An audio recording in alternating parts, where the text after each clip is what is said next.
오늘 저는 심히 노하여 그의 아버지의 집으로 올라갔고라는 제목으로 함께 말씀을 나누겠습니다. 오늘 말씀은 지난 몇 주간 나누었던 말씀과 같은 선상에 있는 이야기입니다.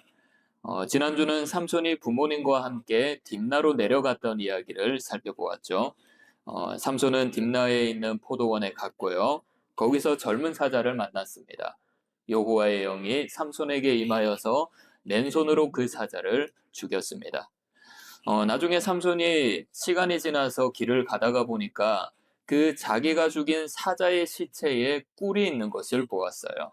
그래서 삼손은 그 꿀을 먹었고요. 그 꿀을 부모님에게 가져다 주었습니다. 여기까지가 지난주에 우리가 함께 나누었던 하나님의 말씀이었습니다. 오늘은 삼손이 열었던 잔치에 대한 이야기입니다. 삼손이 살았던 당시 시대에는 이런 전통이 있었다고 합니다. 신랑이 신부를 데려가기 전에 신부의 집에서 잔치를 벌였다고 합니다. 오늘 본문에서도 그것을 이야기하는데요. 본문 10절을 보시면 삼손이 거기서 잔치를 베풀었으니 라고 이야기를 하고 있어요. 이 잔치는 청년들이 행하는 풍속이었다라고 말을 하고 있습니다. 그런데 이 풍속은 이스라엘의 풍속이 아니라 블레셋 사람들의 풍속이었다라고 이야기를 해요. 삼손은 이 잔치에서 사람들과 내기를 하죠. 여러분들도 잘 아는 이야기일 겁니다. 수수께끼를 냅니다. 그런데 이 수수께끼를 블레셋 사람들이 어떻게 잘 풀어냈습니까? 풀어내지 못했습니까? 잘 풀어냈어요. 삼손은 결국 내기에서 졌죠. 그런데 여러분, 이 수수께끼는 아무나 풀 수 있는 것이 아니었어요. 블레셋 사람들은 처음에 이 수수께끼를 풀기 위해서 부단히 아마 노력을 했을 겁니다.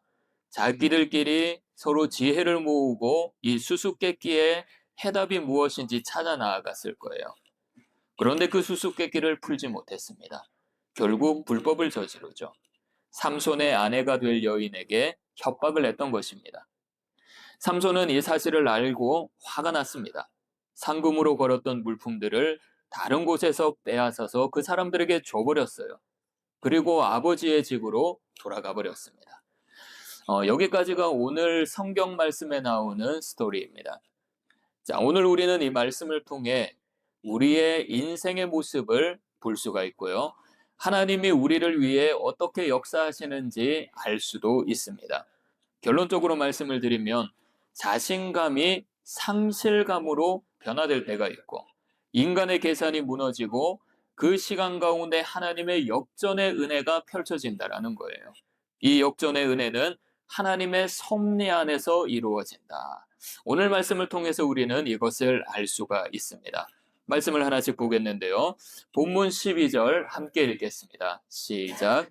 삼손이 그들에게 이르되 이제 내가 너희에게 수수께끼를 내리니 잔치하는 이래 동안에 너희가 그것을 풀어 내게 말하면 내가 베옷 30벌과 겉옷 30벌을 너희에게 주리라.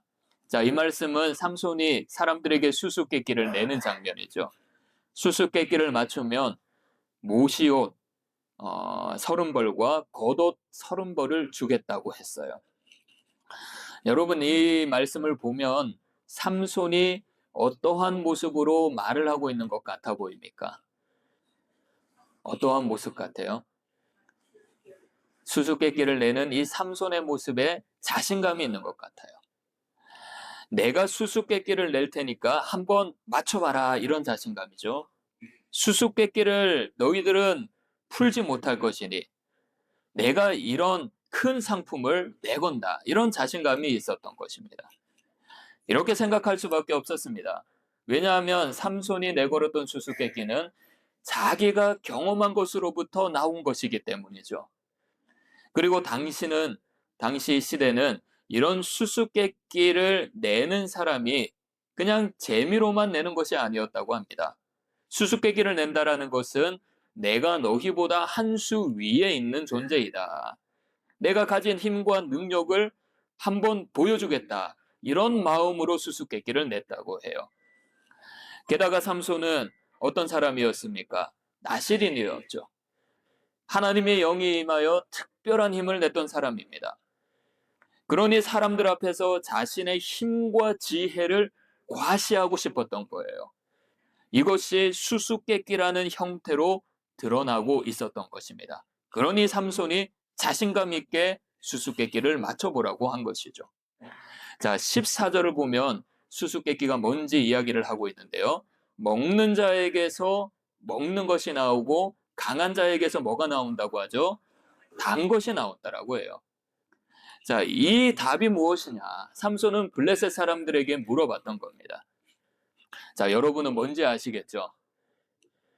지난주 말씀에서 삼손이 맨손으로 어떤 짐승을 잡았죠? 사자를 잡았습니다. 비실비실거리는 사자가 아니에요. 힘이 있는 사자입니다. 젊은 사자입니다. 사람을 한 번에 때려 눕힐 수 있는 강한 사자예요. 삼손은 하나님의 영으로 이 사자를 죽여버립니다. 그리고 이 사자의 시체에서 뭐가 나왔죠? 꿀이 나왔습니다. 자, 그래서 이 이야기를 연관시켜 보면 먹는 자와 강한 자는 무엇으로 볼 수가 있죠? 사자라고 볼 수가 있고요. 먹는 것과 단 것은 무엇으로 볼 수가 있습니까? 꿀이라고 볼 수가 있습니다. 이건 아무도 모르는 거예요. 이 답을 아무도 모릅니다. 삼손은 부모에게 사자를 죽였다라는 사실을 말하지 않았습니다. 사자의 시체에서 꿀이 나왔다라는 것도 부모에게 이야기하지 않았어요. 아무에게도 이야기하지 않고 삼손 자신만 알고 있는 이야기였습니다. 삼손은 아마 이렇게 생각했을 거예요. 내가 이렇게 수수께끼를 낼 거니 너희들이 한번 맞추어 보라. 아무도 모를 거야. 그러니 이 수수께끼 맞출 수 없기 때문에 너희들은 나에게 내가 내건 상품을 그대로 더 많이 돌려주어야 될 것이다. 이런 생각을 했을 겁니다. 그래서 삼손의 자신감이 이 장면에서 보인다라는 겁니다. 그런데 이 삼손의 자신감은 상실감으로 바뀌게 돼요. 자신감이 상실감으로 바뀐다. 본문 19절 함께 읽겠습니다. 시작. 여호와의 영이 삼손에게 갑자기 임하시매 삼손이 아스글론에 내려가서 그곳 사람 30명을 쳐 죽이고 노력하여 수수께끼 폰 자들에게 옷을 주고 심히 노하여 그의 아버지의 집으로 올라갔고. 삼손이 어떻게 했죠? 심히 노하여서 아버지의 집으로 올라갔다는 거예요. 삼손이 심히 노하였다. 이 심히 노하였다라는 이 화는 상실감에서부터 왔던 화입니다. 상실감으로부터 왔던 노함이었습니다. 왜 이런 상실감을 맞이하게 됐습니까? 가장 가까운 사람에게 배신당했다라는 상실감. 아내가 될 여인이 자기에게 울면서 수수께끼의 답을 알려달라고 하죠. 이 여인은 아무에게도 말할 것 같지 않았습니다. 그런데 이 여인이 자기를 배신했던 거예요. 그리고 이 잔치에서 함께 즐거워했던 사람들이 협박했다라는 상실감. 친구로 삼아주었던 이 30명. 축제 자리에서 함께 즐겼습니다. 이들이 어쩌면 평생 갈 수 있는 함께 할 친구로 여겨졌을 수도 있습니다. 그런데 이들이 아내가 될 사람에게 협박했다라는 거예요. 아마 삼손은 이렇게 생각했을 거예요. 내가 믿을 사람이 정말 없구나. 믿을 사람이 정말 없구나. 제가 아는 선교사님에게도 이런 일이 있었는데요. 선교지의 공립학교에서 이 선교사님은 태권도와 한국어를 가르치고 있습니다. 하나님께서 열어주셔서 이곳에서 사역을 잘 감당하고 있었습니다. 그리고 현지 사역자들과 함께 현지인들을 사역하고 있었어요. 이 학교에서 모든 학생들이 불교에서 드리는 예불을 매일 아침마다 드렸다고 합니다.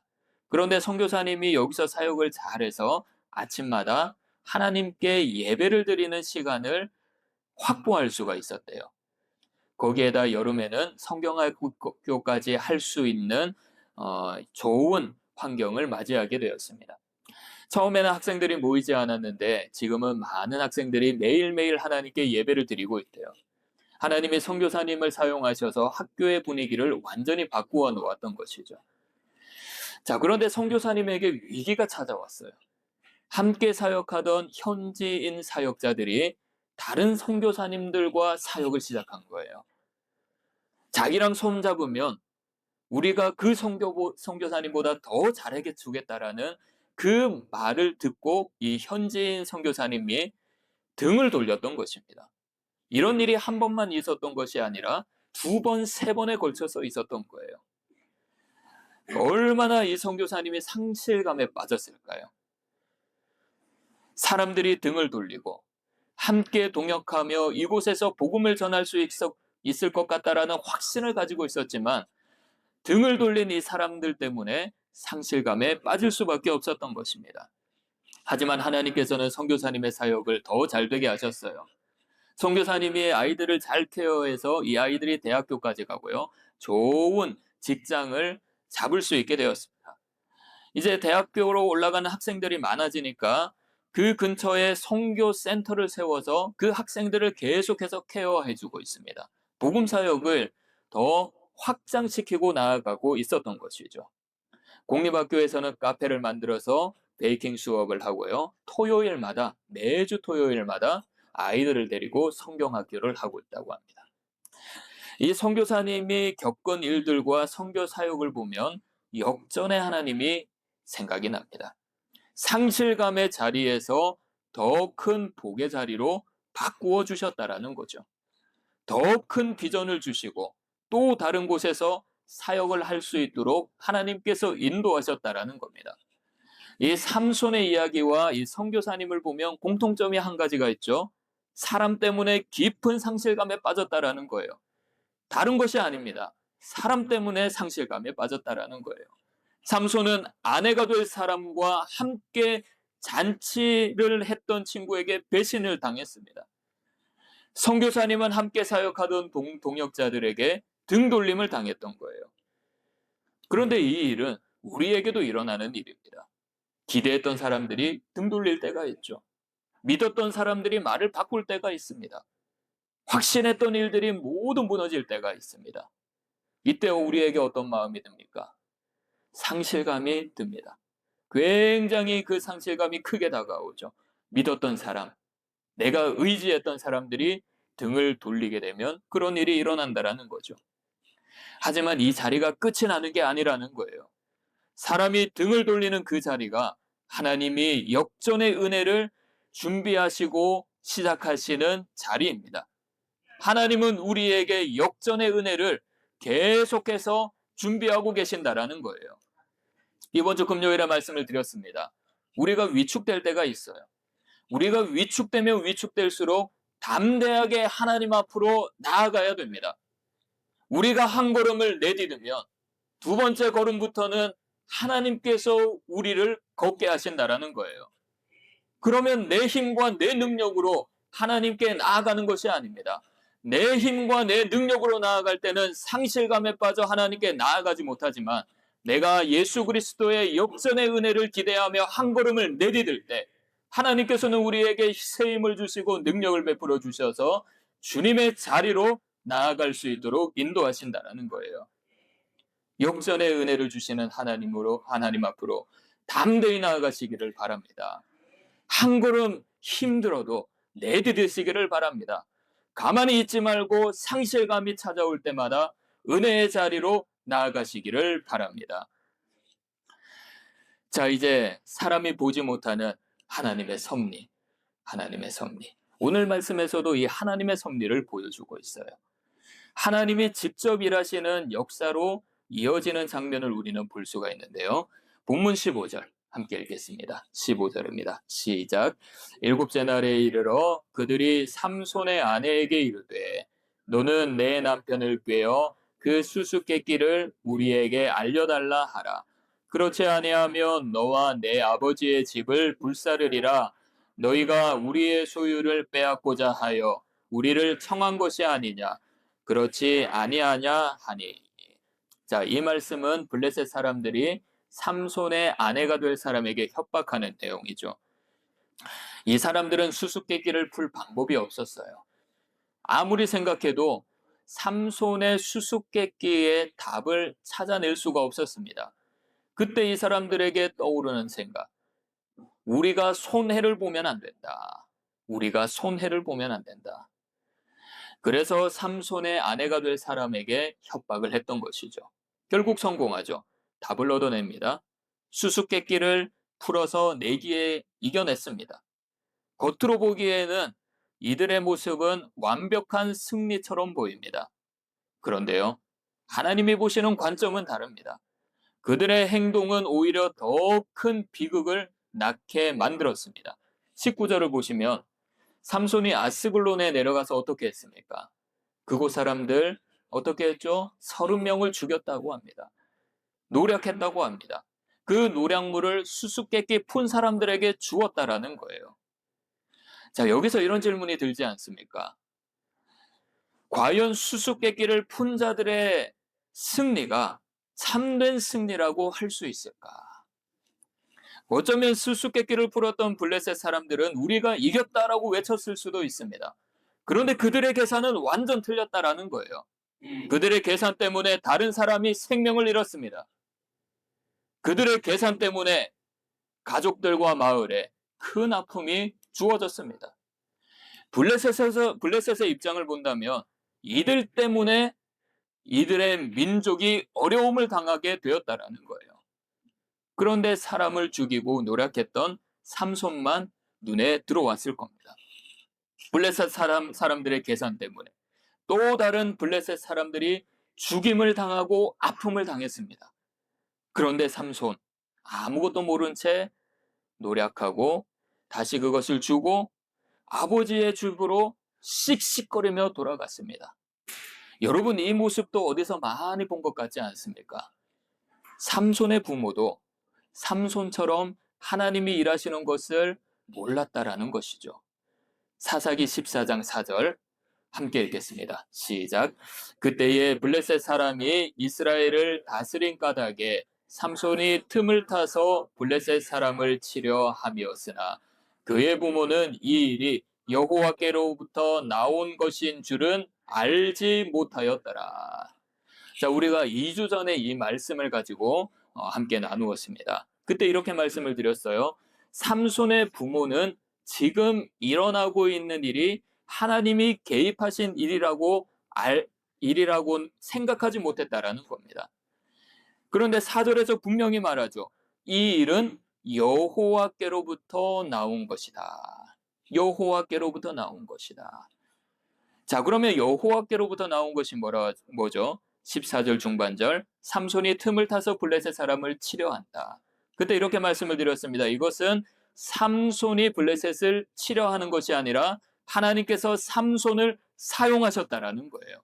삼손을 사용하셔서 블레셋과의 관계, 이스라엘과의 블레셋 관계에 틈을 만들어 놓으려고 하셨다라는 겁니다. 그래서 새번역 성경에도 하나님이라고 번역을 했어요. 이렇게 말을 하죠. 그의 부모는 주님께서 블레셋 사람을 치실 계기를 삼으려고 이 일을 하시는 줄을 알지 못하였다. 하나님께서 블레셋 사람들을 치실 계획을 가지고 계셨다라는 겁니다. 삼손의 부모가 이것을 몰랐다라는 거예요. 이것처럼 삼손도 자기에게 일어난 일들이 하나님이 하시는 일이라고는 생각하지도 못하였습니다. 오늘 본문에서 삼손이 또 몰랐던 것이 한 가지 더 있는데요. 본문 11절 함께 읽겠습니다. 시작. 무리가 삼손을 보고 30명을 데려와서 친구를 삼아 그와 함께 하게 한지라. 여기에서 말한 30명, 삼손의 수수께끼를 풀어냈던 사람들입니다. 이 무리가 30명을 데리고 와서 삼손의 친구를 삼아주려고 했다라는 것처럼 보여지죠. 여러분, 여기서 이 무리는 정확하게 누구인지는 알 수가 없습니다. 추측할 수 있는 것은 블레셋 사람이라는 것뿐입니다. 두 가지 이야기를 가지고 삼손을 대적했던 사람이라고 볼 수가 있는데요. 첫 번째, 유대인 역사가 요세푸스가 이렇게 이야기를 했습니다. 30명은 신부 측에서 선택한 사람들이다. 삼손을 환대하는 것처럼 보이지만 실제로 그들은 삼손에 대한 감시병 노릇을 했다. 감시했다라는 거예요, 감시. 자, 그렇다면 왜 감시를 했다라는 겁니까? 두 번째 이유입니다. 70인 성경, 이 70인 성경을 보면 이 부분을 이렇게 이야기를 합니다. 무리가 삼손을 보고 이 부분을 무리가 삼손을 두려워하여. 자, 그러면 이 두 가지를 우리가 합쳐보면 어떻습니까? 블레셋 사람들이 삼손을 두려워하여 삼손을 경계하기 위해 30명의 사람을 보내었다라고 하는 것이죠. 분명한 건 결혼식에 있었던 이 무리들, 삼손을 환대하는 자들이 아니었습니다. 삼손은 이것 또한 하나님이 하고 계시는 일인지 알지 못했다라는 거예요. 여러분, 여기서 무엇을 알 수 있습니까? 하나님은 뒤죽박죽인 조각들 속에서 이스라엘을 구원하고 계신다라는 겁니다. 이것이 하나님의 섭리예요.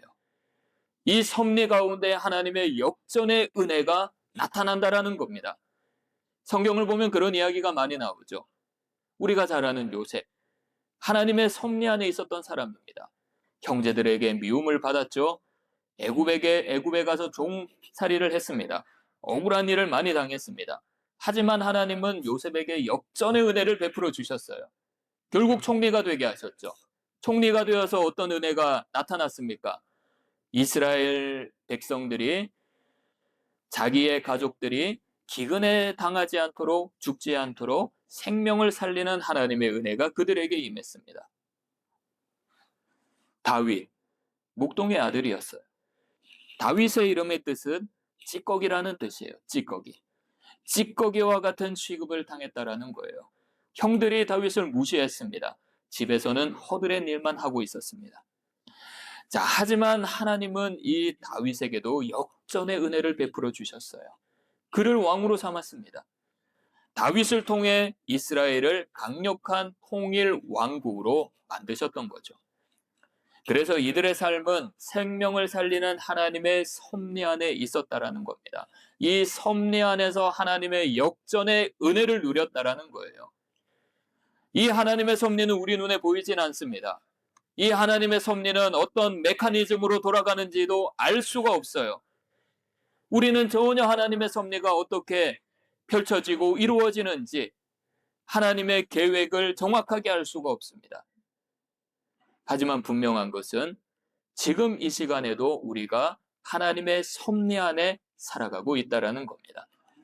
이 하나님의 섭리를 생각하면 이 예가 좋은 예가 될 것 같습니다. 중국에서 자라는 모소 대나무라는 것이 있다고 합니다. 이 대나무는 처음 4년, 5년 동안에는 땅 위로 거의 자라지 않는데